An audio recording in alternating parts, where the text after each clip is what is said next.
Okay, so here is Jesus. Jesus is completing his mission. Imagine being Jesus and knowing, we have here in our country, we have something like the last week of school, right?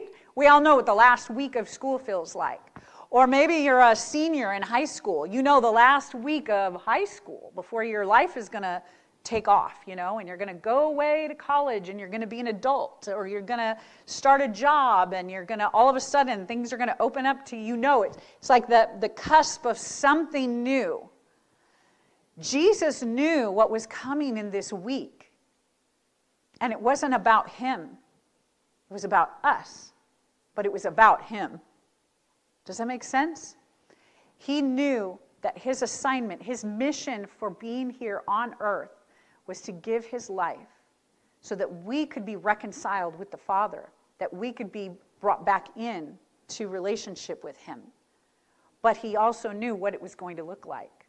He was fully God and fully man. He had all of the ability to feel pain, to deal with all of the things that we deal with as humans, but he also had the knowing of what was going to happen because he and the Father had communicated. So he knew he was going to be betrayed. He knew the good things that were going to happen. He knew the hard things that were going to happen. He knew about the pain and the suffering that was coming. But he continued forward for the joy that was set before him. And that's the thing that is sometimes hard to receive as a human, right? We talk all the time about self-esteem. It's not about self-esteem, it's about how Jesus esteems us, how he esteems us. He esteemed us enough to go to the cross for us, even when he knew that some of us would reject him and that we wouldn't receive that free gift, that we wouldn't receive relationship with him. He's still committed to walk out that mission. So I'm going to share a few verses with you. 2 Corinthians 5:21 says, "For he made him who knew no sin." Like I said, he was fully man, but he was fully God. So he was man, but he was perfect. He knew no sin to become sin for us, that we might become the righteousness of God in him.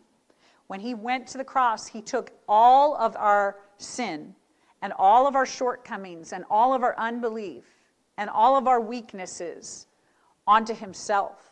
That weightiness that came onto himself. He took all of that to the cross for us. And there's something about that has really become more real to me this year. In my reading plan, we've been talking about it in the Tuesday night Bible study with the ladies. We read Hebrews recently. We're just finished it. And we were talking about how Jesus came to be the ultimate sacrifice. And everyone at that time knew the weightiness of it because their whole life, they had to give sacrifices to cover their sin. Otherwise, they would feel just heavy with guilt and condemnation because they had to go and do this thing. They had to go to the tabernacle. They had to go to the temple. They had to do whatever it was. They had to do these sacrifices. And that was all so that God could prepare a way so that when Jesus came as our ultimate sacrifice, it would make that impact on them. And it would make them realize. And that's why I used to think, well, the Old Testament's the Old Testament, so we don't need to read that anymore because we're all about the new. But until you read the Old, until you read the first covenant and understand all of the laws and you read all of those things that were required, even the sacrifices that God made for an accidental sin.